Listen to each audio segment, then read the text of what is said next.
Hello students, मैं मंगल sir आप लोगों को अपने यूट्यूब चैनल बायोस्टार्स कोचिंग सेंटर में आप लोगों का स्वागत करता हूं। सो छात्रों, आज से मैं आप लोगों का ऑनलाइन क्लासेज स्टार्ट करने वाला हूं। जैसा कि मैं तो बहुत सालों से जो है ऑफलाइन क्लासेज चलाता हूं, लेकिन बहुत सारे छात्रों का जो है हमारा रिक्वेस्ट था कि सर आप यूट्यूब पे ऑनलाइन क्लासेज की भी शुरुआत करिए। तो आज से मैं यूट्यूब पर ऑनलाइन क्लासेज की शुरुआत कर रहा हूँ, क्योंकि 2026 में आप लोगों का बिहार बोर्ड का एग्ज़ाम होने वाला है। उसके लिए मैं आप लोगों की जो है तैयारी करवाऊँगा यूट्यूब पर। इसके लिए मैं प्रत्येक चैप्टर वाइज जो है जितने भी ऑब्जेक्टिव प्रश्न हैं उस सारे ऑब्जेक्टिव प्रश्नों का जो है मैं सोल्यूशन करवा दूंगा, ताकि आप लोगों को जो है 2026 में जो भी प्रश्न आए उसका जवाब देने में कोई भी दिक्कत ना हो। ठीक है, तो आप लोग जो है जुड़े रहिएगा हमारे यूट्यूब चैनल से और हमारे वीडियो को जो है डेली देखते रहिएगा। मैं डेली जो है इस वीडियो को रात के 8 बजे तक अपने यूट्यूब चैनल पर जो है अपलोड कर दूँगा। तो चलिए आइए शुरुआत करते हैं इसकी। सबसे पहला क्वेश्चन है, मगरमच्छ का औसत जीवन काल कितना होता है। इसमें आपसे पूछ रहा है कि मगरमच्छ का औसत जीवन काल कितना होता है, यानी कि मगरमच्छ जो है लगभग कितने साल तक जीवित रहते हैं। तो मगरमच्छ का औसत जीवन काल जो होता है, ऑप्शन ए दिया हुआ है 90 वर्ष, ऑप्शन बी है 60 वर्ष, ऑप्शन सी है 150 वर्ष और ऑप्शन डी है 200 वर्ष। तो मगरमच्छ का जो औसत जीवन काल जो होता है वो 60 वर्ष का होता है। मगरमच्छ का औसत जीवन काल कितना होता है? 60 वर्ष का होता है। याद रखिएगा। अगर यहीं आपसे पूछे कि कछुए का औसत जीवन काल कितना होता है, अगर यहीं आपसे पूछे कि कछुआ का औसत जीवन काल कितना होता है, कछुआ का औसत जीवन काल कितना होता है, तो कछुआ का औसत जीवन काल जो होता है वो 150 वर्ष होता है। कितना होता है? कछुआ का औसत जीवन काल कितना होता है? 150 वर्ष होता है। इसको याद रखिए। ठीक है, चलिए बढ़ते हैं। नेक्स्ट क्वेश्चन क्या है? अगला क्वेश्चन है आप लोगों का कि निम्न में से कौन उभयलिंगी प्राणी है। ऑप्शन ए है मुर्गी, ऑप्शन बी जोंक, ऑप्शन सी केचुआ और ऑप्शन डी बी और सी दोनों। जो भी आप लोगों को इसमें लगे आप लोग कमेंट बॉक्स में जो है इसका जवाब दे सकते हैं। लेकिन आइए चलिए जानते हैं इसका कि आखिर कौन सा उभयलिंगी का मतलब क्या होता है। तो देखिए, जीव जो होते हैं वो दो तरह के होते हैं। एक होते हैं एक लिंगी और एक होते हैं उभयलिंगी। एक लिंगी हम किसे कहते हैं? तो जो ये एक लिंगी होते हैं उस पे की तो नर और नहीं तो मादा जननांग, दोनों में से कोई एक उपलब्ध होगा। अब एक जीव पे नर जननांग होगा और एक जीव पे जो है मादा जननांग होगा। लेकिन ये जो उभयलिंगी होते हैं, जिसे हम द्विलिंगी भी कहते हैं, नर और मादा जननांग जो होता है वो एक ही जीव पे उपस्थित होता है, तो इसे हम क्या कहते हैं? द्विलिंगी कहते हैं। ठीक है, तो वहीं कह रहा है कि इसमें कौन सा ऐसा जीव है जिसपे नर और मादा दोनों जननांग उपस्थित होते हैं। ठीक है, तो जैसा कि आप लोग को पता है कि ये जो जोंक और केचुआ दोनों होते हैं ये उभयलिंगी प्राणी, यानी कि इन दोनों में जो है क्या होता है कि नर और मादा जननांग एक ही जीव के शरीर पर उपस्थित होता है। ठीक है, तब आपके दिमाग में ये सवाल आ रहा होगा कि जब ये दोनों जीवों में जो है नर और मादा एक ही जीव पे होते हैं, जैसे मान लीजिए जोक है, तो जोक में क्या है कि नर भी उसी पे है और मादा भी उसी पे। तब आपके दिमाग में चल रहा होगा कि ये जो जोक और केचुआ जो होते हैं, जब इन पे दोनों लिंग एक ही जीव पे उपस्थित होते हैं तो इसको निषेचन के लिए, जनन के लिए, लैंगिक जनन के लिए किसी दूसरे जीव की आवश्यकता नहीं होगी। लेकिन ऐसा नहीं होता है। ये जो केचुआ है, जैसे कि ये केचुआ है, ठीक है ना, इस पे क्या होता है कि इस पे जो है नर जननांग होता है। मान लीजिए कि ये जो है मेल, और ये तो मेल रिप्रोडक्शन ऑर्गन है। ठीक है, और ये जो है नर जननांग हो गया और ये जो है मादा जननांग हो गया, यानी कि फीमेल। ठीक, अब इधर है नर जननांग और इधर है ये मादा जननांग, दोनों एक ही जीव पे उपस्थित है। इसको निषेचित करने के लिए एक दूसरे केचुए की आवश्यकता होती है, जिसका नर जननांग जो होगा इधर होगा इसके फीमेल साइड, और इसका जो है मादा जननांग होगा वो क्या होगा कि इधर जो है नर साइड होगा। यानी कि दो गो केचुए एक दूसरे के विपरीत जुड़ करके और एक दूसरे में शुक्राणु का आदान प्रदान करते हैं। इस बात को याद रखिएगा। चलिए आते हैं तीसरा क्वेश्चन क्या है। तीसरा क्वेश्चन कह रहा है कि द्वीप विखंडन किसमें पाया जाता है? अमीबा में, प्लाज्मोडियम में, कि ए और बी दोनों में, कि इनमें से कोई नहीं। द्वीप विखंडन कहने का मतलब ये है कि इनमें से कौन सा ऐसा जीव है जिनका जो है शरीर जो है दो भागों में बंट करके नए जीवों का क्या करता है? निर्माण करता है। तो याद रखिएगा कि ये होता है अमीबा में। किस में होता है? अमीबा में। अमीबा में क्या होता है कि द्विविखंडन होता है। ये प्लाज्मोडियम में जो होता है वो बहुविखंडन पाया जाता है। तो अमीबा में क्या होता है? द्विविखंडन होता है। ठीक है, चलिए आते हैं आगे। क्वेश्चन क्या है? 4th नंबर क्वेश्चन है कि युग्मनज सामान्यतः किस प्रकार के होते हैं? युग्मनज जो होते हैं वो अगुणित होते हैं, द्विगुणित होते हैं, कि ए और बी दोनों होते हैं, कि बहुगुणित होते हैं। युग्मनज जो होते हैं वो बनते कैसे हैं? तो युग्मनज जो होते हैं वो निषेचन के लैंगिक जनन के समय जो होता है, जब नर युग्मक और मादा युग्मक आपस में मिलते हैं तो युग्मनज का निर्माण होता है। जैसे कि ये हो गया नर युग्मक, ठीक है, शुक्राणु, और ये हो गया मादा युग्मक अंडाणु। जब ये शुक्राणु जो है अंडाणु के साथ मिलेगा तो जो बनने वाली संरचना होगी वो क्या कहलाएगी? युग्मनज कहलाएगी। क्या कहलाएगी? युग्मनज। तो जो ये नर युग्मक होता है ये भी क्या होता है? अगुणित होता है। और ये जो मादा युग्मक होता है ये भी क्या होता है? अगुणित होता है। और जब अगुणित मिलेगा तो यहाँ पे जो बनने वाली संरचना होगी क्या कहलाएगी? ये द्विगुणित कहलाएगी। तो युग्मनज जो होते हैं वो कैसे होते हैं? वो तो याद रखिएगा कि युग्मनज जो होते हैं वो द्विगुणित होते हैं। युग्मनज कैसे होते हैं? तो युग्मनज द्विगुणित होते हैं। अगर यही सवाल आपसे पूछ देता है कि युग्मक क्या होते हैं, तो अभी मैंने बताया ना कि युग्मक जो होते हैं वो अगुणित होते हैं, लेकिन दो युग्मकों के मिलने से जो युग्मनज बनता है वो क्या होता है? द्विगुणित होता है। चलिए बढ़ते हैं आगे। 5वां नंबर क्वेश्चन क्या है? 5 नंबर में है कि निम्न में से किसमें कोनिडिया द्वारा जनन होता है? ठीक है, ईस्ट में, स्पंज में, पेनिसिलियम में, हाइड्रा में। ठीक है, तो सबसे पहले हम जानते हैं कि ये कोनिडिया क्या होता है। तो कोनिडिया जो होता है एक अलैंगिक संरचना होती है। कोनिडिया क्या होता है? एक कोनिडिया जो होता है एक अलैंगिक संरचना होता है। ये जो होते हैं गैर गतिशील बीजाणु बनते हैं इसमें, यानी गैर गतिशील की जो चलने वाले बीजाणु नहीं होते हैं। ठीक है, तो ये चलने वाले जैसे कि ये होता है, ईस्ट में नहीं होता है, स्पंज में भी नहीं होता है, ये होता है किसमें? कवकों में होता है, यानी पेनिसिलियम में हो जाएगा। ये किस में हो जाएगा? ये पेनिसिलियम में हो जाएगा। ये क्या होगा कि ये पेनिसिलियम में जो है बीजाणु बनते जाएंगे और हवा के माध्यम से एक जगह से दूसरी जगह जा करके और वो नए कवक का क्या करेंगे? निर्माण करेंगे। तो ये कोनिडिया एक संरचना होती है जो बीजाणु होती है, और ये कोनिडिया द्वारा जनन किस में होता है? तो पेनिसिलियम में होता है। ठीक है, अब यही ईस्ट में पूछ देगा तो ईस्ट में जो है टोरुलेशन भी होता है, ईस्ट में जो है मुकुलन भी होता है। स्पंज में भी क्या होता है? स्पंज में जो होता है जेम्यूल भी होता है, स्पंज में विखंडन भी हो जाता है। ठीक है, हाइड्रा में भी विखंडन होता है, हाइड्रा में भी मुकुलन द्वारा जनन हो जाता है। लेकिन अगर यही कोनिडिया द्वारा पूछेगा तो ये किस में होता है? पेनिसिलियम में होता है। 6 नंबर क्वेश्चन क्या है कि जब संतति की उत्पत्ति केवल एक जनक द्वारा होती है तब यह क्या कहा जाता है?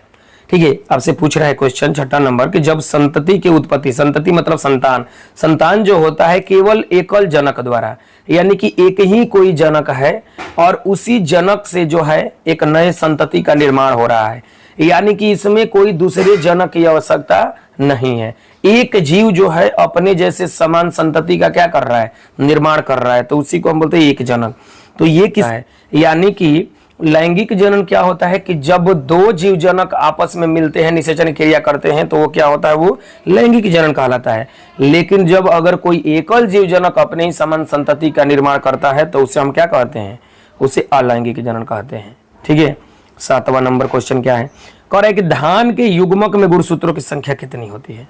ठीक है, धान का जो युग्मक होता है उसमें गुणसूत्रों की संख्या कितनी होती है? 20 होती है, 12 होती है, 10 होती है, 5 होती है। तो जो धान का युग्मक होता है उसमें गुणसूत्रों की संख्या जो होती है 12 होती है। कितनी होती है? 12। ये अगर यही पूछ देगा कि धान में गुणसूत्रों की संख्या कितनी होती है तो याद रखिएगा 24। युग्मक में हमेशा आधा होता है। देखिए सवाल भी बहुत सारा घुमा के पूछ देता है। अब जैसे मक्का में गुणसूत्रों की संख्या जो होती है वो 20 होती है। कितनी होती है? 20। तो यही अगर पूछता है कि मक्का में गुणसूत्रों की संख्या कितना हो जाएगा तो मक्का में गुणसूत्रों की संख्या जो है वो 10 हो जाएगा। कितना हो जाएगा? 10। यही पूछ देता है कि मनुष्य में गुणसूत्रों की संख्या कितनी होती है तो मनुष्य में गुणसूत्रों की संख्या 46।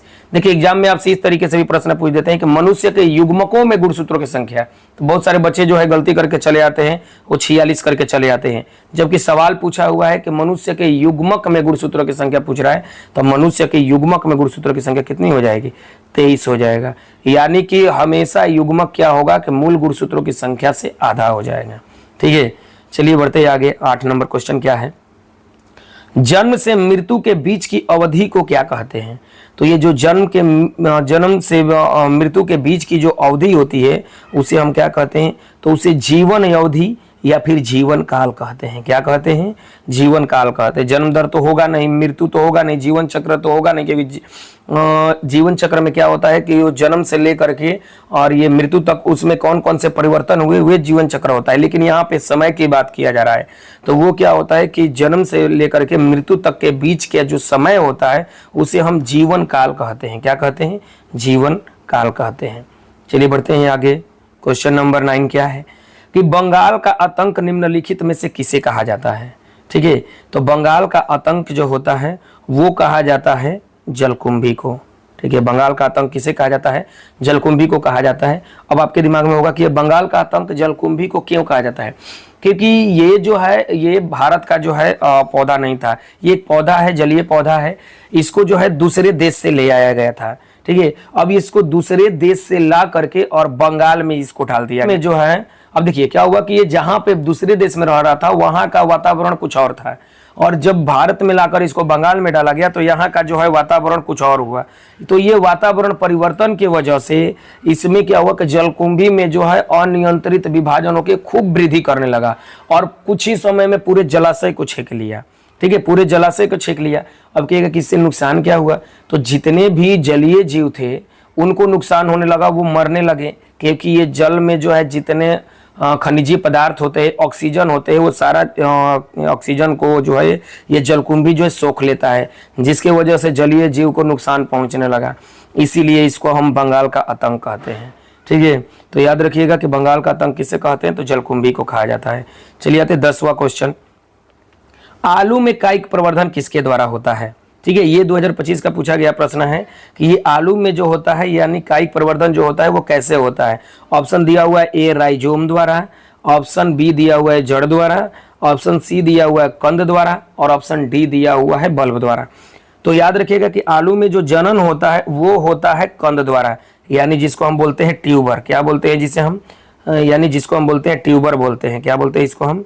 ट्यूबर बोलते हैं। यानी कि इसमें आलू में जनन किसके द्वारा होता है? ट्यूबर द्वारा होता है।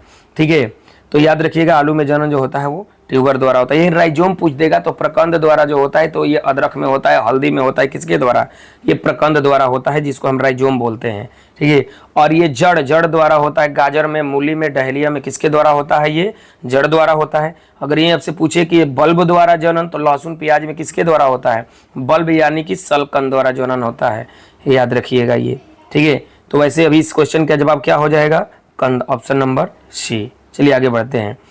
क्वेश्चन नंबर 11 क्या है कि कौवा का जीवन काल कितना होता है? तो कौवा का जो जीवन काल होता है 15 वर्ष होता है। कितना वर्ष होता है? 15 वर्ष होता है। यही अगर आपसे पूछ दे कि तोता का जीवन काल कितना होता है, तोता का, तो याद रखिएगा तोता का जो होता है 140 वर्ष होता है। ठीक है ना, तोता का जीवन काल कितना होता है? 140 वर्ष होता है। चलिए बढ़ते हैं 12 नंबर क्वेश्चन के पास। 12 नंबर क्वेश्चन क्या है? कोई भी प्राणी एक अपवाद को छोड़कर अमर नहीं है। कह रहा है कि कोई भी प्राणी एक अपवाद को छोड़कर अमर नहीं है। देखिए क्वेश्चन जो है किस तरीके से घुमा करके पूछता है। कौन सा एक जीव है जो कि अमर है, जिसको हम बोलते हैं कि उसकी प्राकृतिक मृत्यु नहीं होती है? तो दिया हुआ है ऑप्शन ए है एक कोशिकीय जीव, ऑप्शन बी हरित पादप, option C sponge, option D नील हरित शैवाल। तो याद रखिएगा कि ऑप्शन ए हो जाएगा एक कोशिकीय जीव। अब कहिएगा कि कैसे? तो जो एक कोशिकीय जीव होते हैं, जैसे कि ये है कोई एक कोशिकीय जीव। ठीक है, अब इस एक कोशिकीय जीव में क्या हुआ कि ये विभाजन करके, इसमें क्या हुआ कि इस एक कोशिकीय जीव में क्या हुआ कि विभाजन हुआ, और विभाजन करके ये कितने जीवों में बदल गया? तो 2 जीवों में बदल गया। अब यहाँ पे जो ये 2 जीवों में बदला है, तो जैसे कि देखिए ये अपने आप को आधा आधा करके 2 जीवों में बदला है, तो फिर से ये अपने आप को क्या करेगा? ये पूरा करेगा, जिसके वजह से बोलते हैं कि ये हर बार जो होता है ये नया बन जाता है। इसीलिए जो है इसकी प्राकृतिक मृत्यु नहीं होती है, इसीलिए इसका जीवन काल भी निर्धारित नहीं होता है। तो अगर आप सवाल पूछे तो आप याद रखिएगा एक कोशिकीय जीव जो होते हैं वो क्या होते हैं? अमर होते हैं। ठीक है, अब आगे है नेक्स्ट क्वेश्चन 13। अंड प्रजक है। कह रहा है कि आखिर निम्न में से कौन सा अंड प्रजक है? बिल्ली है, सांप है, कुत्ता है, कि इनमें से सभी है? तो बिल्ली तो बच्चे को जन्म देती है, कुत्ता भी जो होता है वो बच्चे को जन्म देता है, सांप जो होते हैं वो क्या करते हैं? वो अंडे देते हैं। तो याद रखिएगा कौन सा अंड प्रजक है जी? तो सांप जो होते हैं वो क्या होते हैं? अंड प्रजक होते हैं। क्वेश्चन नंबर 14 है कि गाजर में प्रवर्धन किसके द्वारा होता है? यानी कि गाजर जो होता है उसमें प्रवर्धन वृद्धि जो है किसके द्वारा होता है? तो याद रखिएगा गाजर में जो प्रवर्धन होता है वो जड़ के द्वारा होता है। किसके द्वारा होता है? अभी हमने पिछले तो क्वेश्चन में बताया था कि ये जो गाजर होता है, इसमें गाजर हो गया, मूली हो गया, डहलिया हो गया, ये सब में क्या होता है कि ये जड़ द्वारा प्रवर्धन होता है। अगर यहीं देखिए पूछा हुआ है कंद द्वारा, तो हमने बताया कि आलू में जो होता है कंद द्वारा होता है। प्रकंद द्वारा पूछा हुआ है तो प्रकंद यानी कि अभी हमने बताया कि अदरक हो गया, हल्दी हो गया, इस सब में किसके द्वारा होता है? प्रकंद, जिसको हम राइजोम बोलते हैं। क्या बोलते हैं? जिसे हम राइजोम बोलते हैं। ठीक है, जिसे हम राइजोम बोलते हैं, राइजोम। ठीक है, ये राइजोम होता है जिसको हम प्रकंद बोलते हैं। और लहसुन प्याज में बल्ब के द्वारा जनन होता है। चलिए आगे बढ़ते हैं। सम युग्मक पाए जाते हैं। किसके जो युग्मक होते हैं वो सम होते हैं, समान होते हैं। ठीक है, समान यानी कि जो आकार में क्या होते हैं? एक दूसरे के समान होते हैं। जैसे कि ये हो गया और ये हो गया, ये दोनों आकार में क्या है? एक दूसरे के समान है। तो आखिर इनमें से किसके जो युग्मक होते हैं वो आकार में एक दूसरे के समान होते हैं? तो याद रखिएगा क्लाइडोफोरा के जो युग्मक होते हैं वो क्या होते हैं? एक दूसरे के समान होते हैं। तो सम युग्मक किसके होते हैं? तो क्लाइडोफोरा के होते हैं। आइए आगे बढ़ते हैं। 16 नंबर करें कि जेम्यूल्स का निर्माण किसमें होता है? जेम्यूल्स एक संरचना होती है जो किसी जीव के अंदर होता है।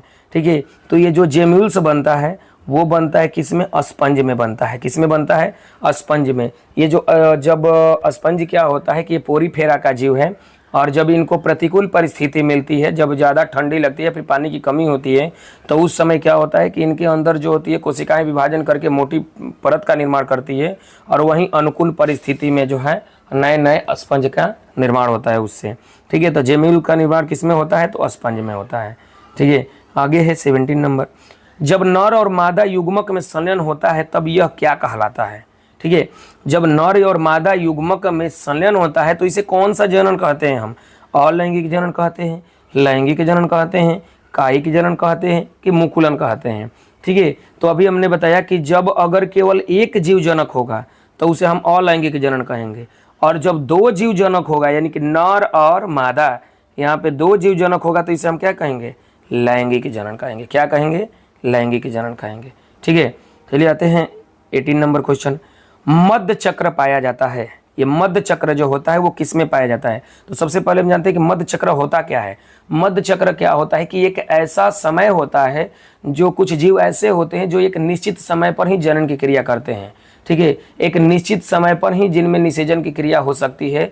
तो वैसे जीवों में जैसे कि हो गया ये गाय, जैसे ऑप्शन दिया हुआ है ऑप्शन ए गाय।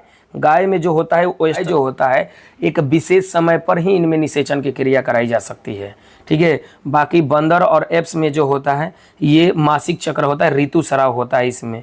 इसमें जो होता है इसमें कौन सा स्राव होता है? ऋतु स्राव होता है बंदर और एप्स में। फिर उसके बाद जो है 19 नंबर क्वेश्चन है, अस्पोरेंजियो स्पोर द्वारा जनन किसमें होता है? ऑप्शन ए है penicillium, option B rhizopus, option C mucor, और ऑप्शन डी बी और सी दोनों।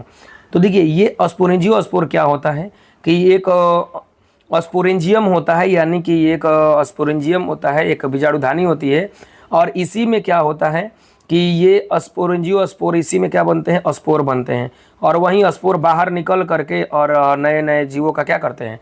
निर्माण करते हैं। तो ये किस में होता है? तो ये राइजोपस और म्यूकर दोनों में होता है। ये कवक होते हैं राइजोपस और म्यूकर, इन दोनों में अस्पोरेंजियो स्पोर द्वारा जनन होता है। चलिए बढ़ते हैं नेक्स्ट क्वेश्चन में। क्वेश्चन है 20। निम्न में से किस में पुनरुद्भवन की क्षमता पाई जाती है? यानी कि पुनरुद्भवन की क्रिया होती है। तो ये पुनरुद्भवन का मतलब होता है कि ऐसा कौन सा जीव है जिसको काट देने के बाद भी वो अपने कटे हुए अंगों को जो है पुनः प्राप्त कर लेगा। तो ऑप्शन ए है जोंक, ऑप्शन बी है स्पाइरोगैरा, ऑप्शन सी है पेनिसिलियम, और ऑप्शन डी है हाइड्रा। तो याद रखिएगा कि ये जो हाइड्रा है, इस हाइड्रा में पुनरुद्भवन की क्रिया पाई जाती है। अगर हम हाइड्रा को काट भी दें तो इसका जो शरीर है वो पुनः कटे हुए अंगों को जो है प्राप्त कर लेता है। ठीक है, मैंने आप लोगों को पहली क्लास में जो है 20 सवालों का जवाब बताए हैं। इसी तरीके से मेरा जो है डेली जो है यूट्यूब पे क्लासेज चलते रहेंगे, और प्रत्येक चैप्टर वाइज बहुत सारे क्वेश्चन का हम सॉल्यूशन कराने वाले हैं। आप लोगों के समक्ष जो है बहुत सारे क्वेश्चन बताने वाले हैं। तो आप लोग जो है डेली 8 बजे से हमारे यूट्यूब पे आप लोग ये वीडियो देख सकते हैं। ठीक है, और डेली हमारे वीडियो का नोटिफिकेशन सबसे पहले पाने के लिए हमारे चैनल को आप लोग सब्सक्राइब कर लीजिएगा और बेल आइकन के घंटी को प्रेस कर लीजिएगा। ठीक है, और अगर हमारा वीडियो अच्छा लगा होगा तो हमारे वीडियो को लाइक भी कर दीजिएगा और अपने दोस्तों के पास शेयर कर दीजिएगा ताकि उनको भी इसके बारे में पता चले। चलिए ठीक है, जय हिंद जय भारत।